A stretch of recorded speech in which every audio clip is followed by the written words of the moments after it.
आज के कार्यक्रम के प्रमुख अतिथि परम श्रद्धेय श्री दाजी, इस वर्ग के अवलोकन के लिए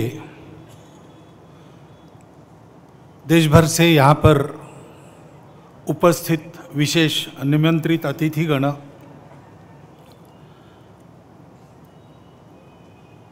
संघ पर जो प्रेम है उसके कारण यहाँ उपस्थित हमारे दोनों संत,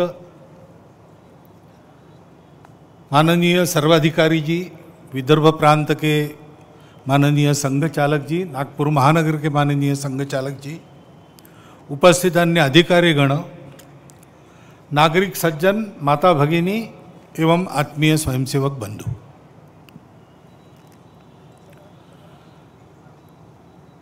प्रतिवर्ष यह शिक्षा का क्रम चलता है,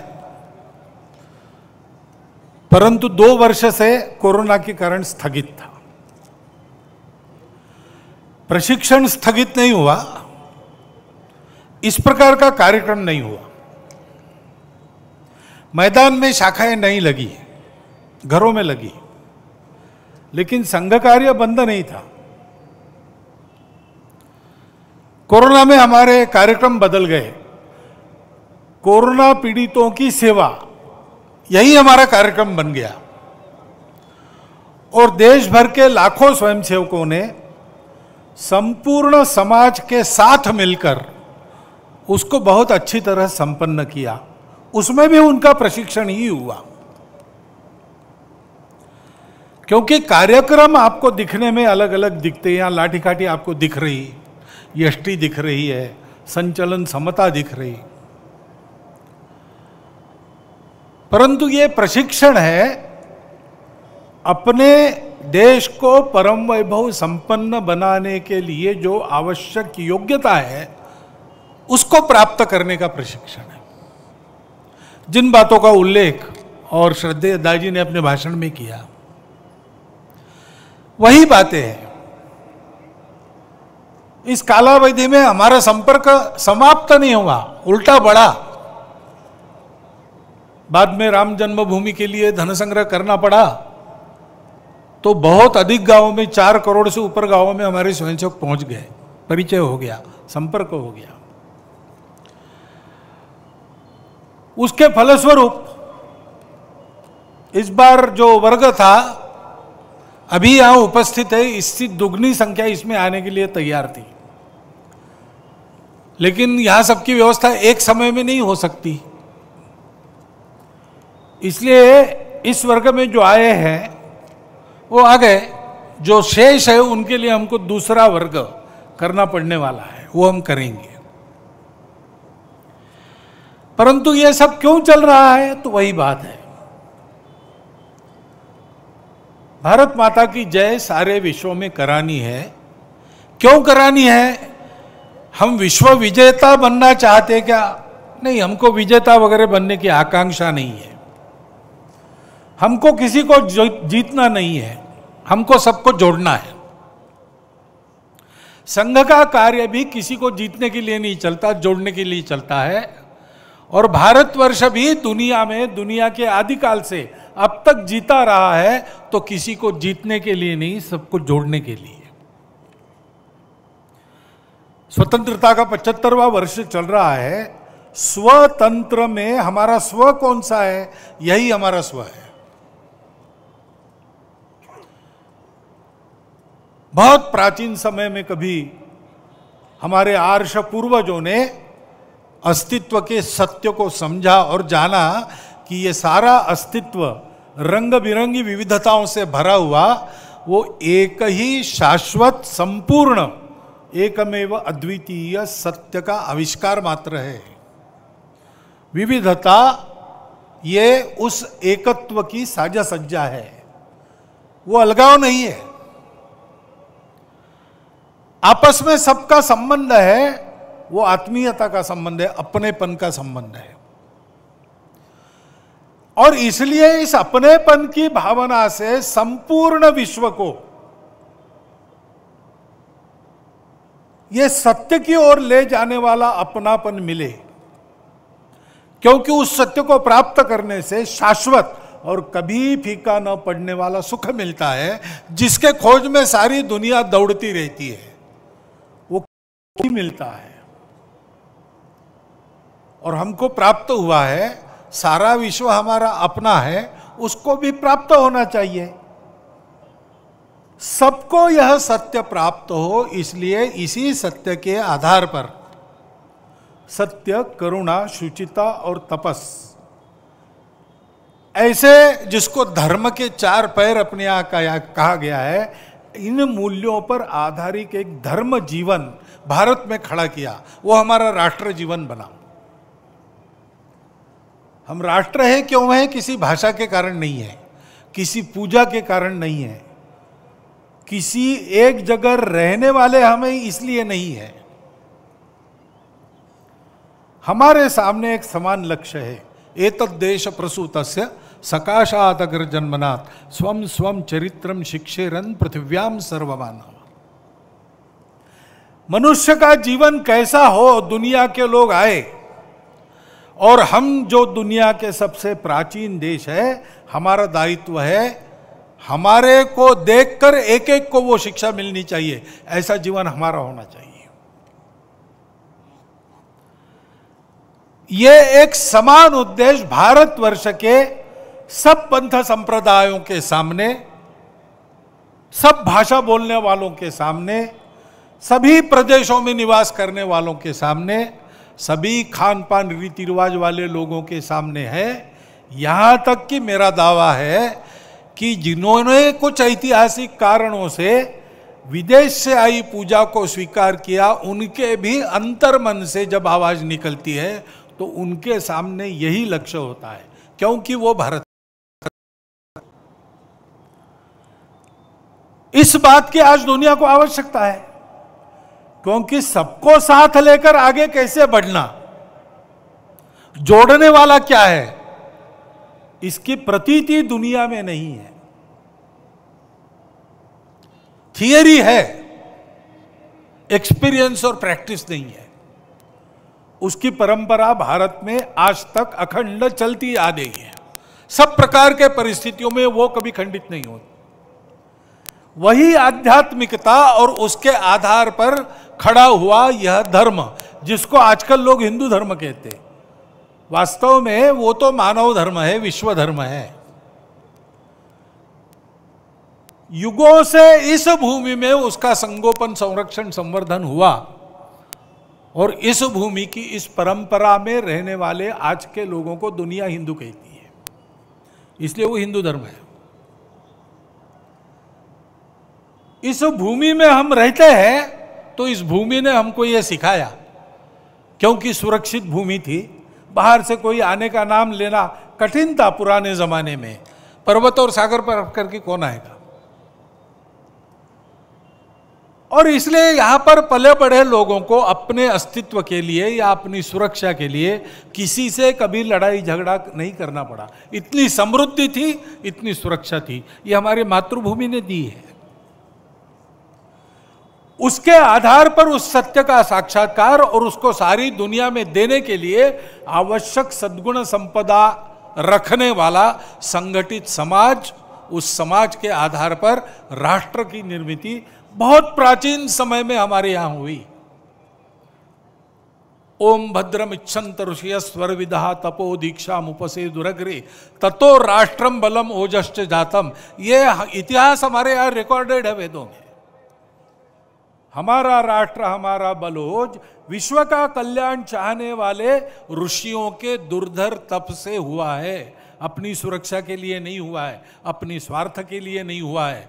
जो अपने पास है वो दुनिया को देने के लिए हुआ है, और वो हमारे राष्ट्र जीवन का आधार स्वर बना।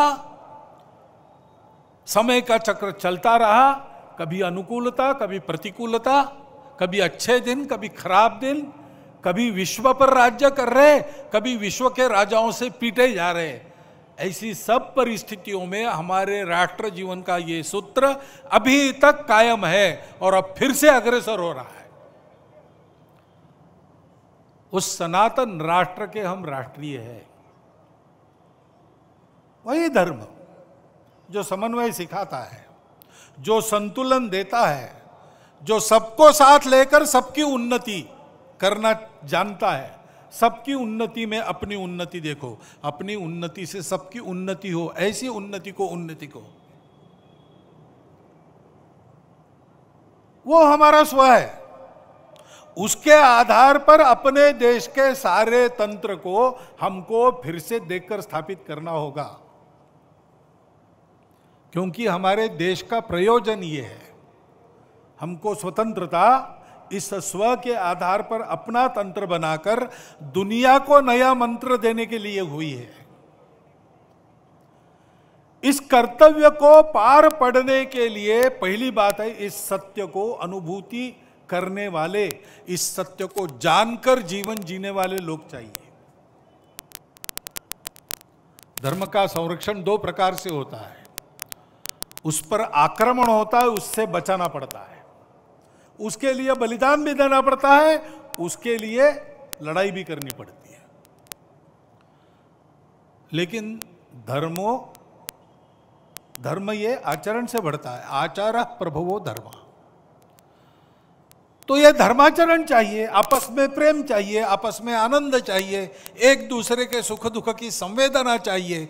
हमारी जो विविधताएं हैं उनको हमारी साज सज्जा के रूप में देखना चाहिए, अलगाव के रूप में नहीं देखना चाहिए। आपस में लड़ाई नहीं होनी चाहिए। ये सत्य हमारे पास है, सारी दुनिया को देने के लिए हमारे पास है, उसको देने का समय आ गया है, उसके लिए तैयारी है। और एक बात है, सत्य के अपने पैर नहीं होते, सत्य को शक्ति का आधार चाहिए। बिना शक्ति के दुनिया नहीं मानती। हम किसी को जीतना नहीं चाहते, लेकिन दुनिया में दुष्ट लोग हैं जो हमको जीतना चाहेंगे। आज भी उनके कारनामे चल रहे हैं। और इसलिए हमको उस शक्ति की भी आराधना करनी चाहिए जो दाजी ने बताया, उपनिषद की बात कही। जो विद्या को छोड़कर, यानी स्पिरिचुअलिटी को छोड़कर केवल अविद्या की उपासना करते, केवल भौतिकता की तरफ जाते हैं, वो अंधकार में जाते हैं। अंधतमम प्रविशन्ति, ऐसा कहा है। लेकिन अगले ही चरण में कहा है कि जो अविद्या को छोड़कर केवल विद्या की उपासना करते, वो उससे भी घोर अंधकार में फंसते हैं। सही तरीका क्या है? अविद्या मृत्युम तीर्थवा विद्या मृतम अश्नुते। भौतिक ज्ञान के आधार पर जीवन संग्राम में आने वाली भौतिक बाधाओं का मुकाबला करते हुए यशस्वी बनो और आध्यात्मिक ज्ञान प्राप्त करके उस यशस्विता को सार्थकता में बदल दो। केवल यशस्वी होना, पशु भी होते हैं, यशस्वी हुए बिना सार्थक भी नहीं हो सकते, लेकिन सार्थकता के बिना यश का कोई अर्थ नहीं। और इसलिए हमारे यहां ये मार्ग बताया, ये संतुलन साधा है। और इसलिए जैसे हम इस प्रेम की बात बात नहीं, वो हमको करना है, ये हमारा प्रामाणिक उद्देश्य है। ये कोई पॉपुलिस्ट पॉलिसी नहीं है। हमको प्रेम देना आता है, संघ में आकर देखिए, और हमको सब जगह जाकर यही करना है। संघ हृदय में भर पाए, अब घर घर हमको जाना है, ऐसे प्रसंग पर ये स्वयंसेवक बने हैं। उनके लिए संदेश क्या है? हिंदुत्व एक, अपनत्व भावना रोम रोम में भरना है। अहंकार व्यक्तित्व भुलाकर सबको अपना करना है। स्वयंसेवक इसी के लिए बनते हैं। लेकिन सब बातों को शक्ति का अधिष्ठान चाहिए, शक्ति को सत्य का, सत्याधारित नीति का अधिष्ठान चाहिए। नहीं तो शक्ति उपद्रवी हो सकती है।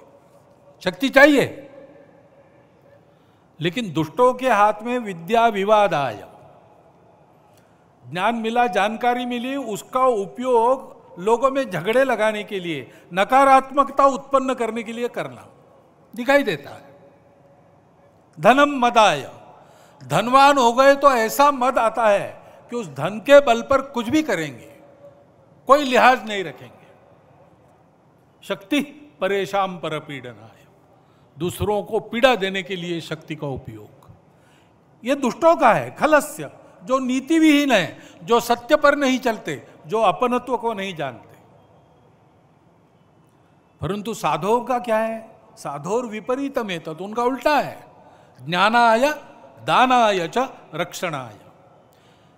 विद्या मिली तो लोगों का ज्ञान बढ़ाने में उसका उपयोग करते हैं, धन मिला तो लोगों के अभावों को दूर करने के लिए दान करते हैं, और बल मिला तो दुर्बलों की रक्षा के लिए उसका उपयोग करते हैं।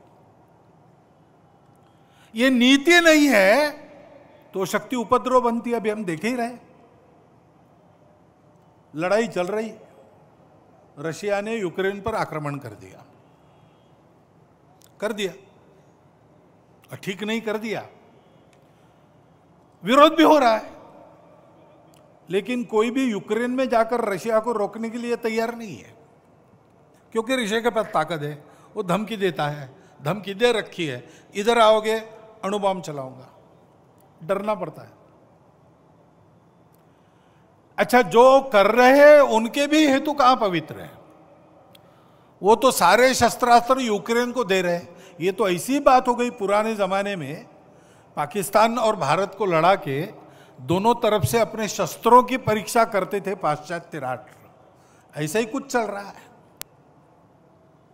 एक भारत है जो सत्य बात बोल रहा है, लेकिन उसको भी बड़ा संतुलन साध कर चलना पड़ रहा है, और सौभाग्य से उसने वो संतुलित भूमिका ली है। उसने आक्रमण का समर्थन नहीं किया और रशिया का विरोध भी नहीं किया है। यूक्रेन को लड़ाई की नहीं, बाकी मदद कर रहे हैं। रशिया को बार बार बोल रहे, बातचीत करके ठीक करो भैया। भारत अगर पर्याप्त शक्तिशाली होता तो इस युद्ध को रोकता, लेकिन वो नहीं रोक सकता। उसकी शक्ति अभी बढ़ रही है, पूरी नहीं हुई है। लेकिन हम देख रहे हैं, बलाढ्य राष्ट्र है, चीन क्यों नहीं रोकता? नहीं रोकता, क्योंकि इस युद्ध में उसको भी कुछ नजर आ रहा है। पता नहीं कोई नई कल्पना उसको सूझेगी, उपद्रव होंगे। इस युद्ध ने हमारे जैसे देश के लिए सुरक्षा और आर्थिक चुनौतियां बढ़ा दी है। हमको अपने प्रयासों को अधिक दृढ़ करना पड़ेगा, शक्ति संपन्न होना पड़ेगा। ऐसी शक्ति अगर भारत में हाथ में होती तो यह प्रसंग नहीं आता दुनिया में। लेकिन ये शक्तिमान लोग हैं, लेकिन अपनत्व से, एकत्व से आने वाली धर्म प्राण नीति उनके पास नहीं है। इसलिए भाषा तो वही है, शांति की, एकता की। संस्थाएं भी बनाए रखी है बड़ी बड़ी, यूनो जैसी, सैन्य संभार वगैरह सब कुछ है, समृद्धि है, लेकिन स्वार्थ में ही जीते हैं। अपने स्वार्थ की सुरक्षा के लिए सत्तत्वों का भी उपयोग करते हैं। इसलिए नीति चाहिए, शक्ति चाहिए। ये शक्ति जैसे सत्व संपन्नता में होती है, वैसे एकता में भी होती है, जिसका उल्लेख बार बार किया दाजी ने। भारत को परम वैभव संपन्न बनाना, भारत को विश्वगुरु बनाना, यह समय की आवश्यकता है। लेकिन उसके लिए भारत में सर्वत्र लोगों को भारत बनकर एक होना पड़ेगा। यह भारत का स्व है, वो किसी पूजा के आड़े नहीं आता, वो किसी पूजा का विरोध नहीं करता, वो किसी एक भाषा का समर्थन नहीं करता, सब भाषाओं को अपना मानता है। वो सब प्रांतों के लोगों को अपना ही मानता है। एक ही भारत माता के सारे पुत्र हैं, समान पूर्वजों के सब वंशज हैं, और यही स्व आधारित धर्म संस्कृति सबको विरासत में मिली है। धर्म को पूजा से और कर्मकांडों से, खान पान रीति रिवाज से अलग करो तो हमारा धर्म बचता है, बंधुभाव, मानवता, वही भारत का स्व है, वही भारत का प्राचीन सनातन धर्म है, वही मानवता है, उसी को आज हिंदू धर्म कहते हैं। हम सबको यह ध्यान में रखना पड़ेगा कि विविधताएं अपनी है, परंतु वो अलगाव नहीं है। अभी ये प्रकरण निकल रहे, ज्ञानवापी का मुद्दा चल रहा है। अब ऐसे मुद्दे हैं, एक इतिहास तो है, उसको हम बदल नहीं सकते। वो इतिहास हमने नहीं बनाया, न आज के अपने आप को हिंदू कहलाने वालों ने बनाया, न आज के मुसलमानों ने बनाया। उस समय घटा, इस्लाम बाहर से आया, आक्रमकों के हाथ आया। उस आक्रमण में भारत की स्वतंत्रता चाहने वाले व्यक्तियों का मनोधैर्य खच्चे करने के लिए देवस्थान तोड़े गए, हजारों है। हिंदू समाज का विशेष ध्यान जिन पर है, विशेष श्रद्धा जिनके बारे में ऐसे कुछ है, उसके बारे में मामले उठते हैं। अब इसका विचार क्या करना, ये मुसलमानों के विरुद्ध नहीं सोचता है हिंदू। आज के मुसलमानों के उस समय पूर्वज भी हिंदू थे। उन सबको स्वतंत्रता से चिरकाल तक वंचित रखने के लिए, उनका मनोधैर्य दबाने के लिए किया गया। इसलिए हिंदू को लगता है कि इसका पुनरुद्धार होना चाहिए। हम तो कुछ नहीं कहते, हमने 9 नवंबर को कह दिया कि एक राम जन्मभूमि का आंदोलन था जिसमें हम अपने प्रकृति के विरुद्ध किसी ऐतिहासिक कारण से उस समय की परिस्थिति में सम्मिलित हुए। हमने उस काम को पूरा किया, अब हमको कोई आंदोलन वगैरह करना नहीं है। लेकिन इश्यूज अगर मन में है तो कुछ उठते हैं। ये किसी के विरुद्ध नहीं है और विरुद्ध मानना नहीं चाहिए। मुसलमानों ने तो नहीं मानना चाहिए, हिंदुओं ने भी ये नहीं करना चाहिए। अच्छी बात है, ऐसा कुछ है, आपस में मिल बैठकर सहमति से कोई रास्ता निकालिए।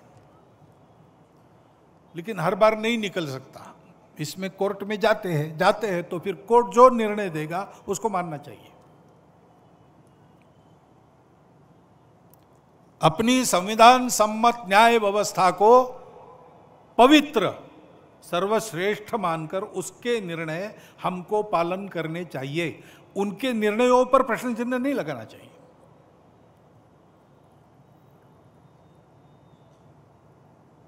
और ठीक है, प्रतीकात्मक कुछ हमारी विशेष श्रद्धा थी, ऐसे स्थानों के बारे में हमने कहा, लेकिन रोज एक मामला निकालना नया, यह भी नहीं करना चाहिए। हमको झगड़ा क्यों बढ़ाना है? ज्ञानवापी के बारे में हमारी कुछ श्रद्धाएं हैं, परंपरा से चलती आई, हम कर रहे, ठीक है, परंतु हर मस्जिद में शिवलिंग क्यों देखना? अरे भाई, वो भी एक पूजा है, ठीक है, बाहर से आई है, लेकिन जिन्होंने अपनाई है वो मुसलमान, वो बाहर से संबंध नहीं रखते, ये उनको भी समझना चाहिए। यद्यपि पूजा उनकी उधर की है, उसमें वो रहना चाहते तो अच्छी बात है, हमारे यहाँ किसी पूजा का विरोध नहीं, सबकी मान्यता और सबके प्रति पवित्रता की भावना है। परंतु पूजा वहां की होने के बाद भी वंशज वो हमारे प्राचीन सनातन काल से चलते आए ऋषि मुनि राजा क्षत्रियों के पूर्वज है, वंशज है, समान पूर्वजों के वंशज हम हैं। परंपरा हमको समान मिली है, शत्रु मित्र भाव हमारे लिए समान है। देश के हर स्वातंत्र्य युद्ध में हिंदुओं के साथ राष्ट्रीय वृत्ति के कुछ मुसलमान लड़े हैं, वो यहाँ के मुसलमानों के लिए आदर्श है। अशफाकुल्ला खान, इब्राहिम खान गारदी, इतिहास काल से चलता आया है। उनका संबंध यहां से है, बाहर से नहीं है, और इसलिए उनको भी समझना चाहिए भारत मातृभूमि, भारत की संस्कृति, सर्वसमावेशकता उसकी, किसी को न बदलते हुए सबको अपना मानना, अपनी पूजा अपने जगह अपने लिए सर्वश्रेष्ठ है, लेकिन सबकी पूजा सबके लिए सर्वश्रेष्ठ है, किसी की बुराई नहीं करना, मेरा ही सही, ऐसा कट्टरपन और अहंकार नहीं रखना, और जनजीवन में सबके साथ बराबरी में आना।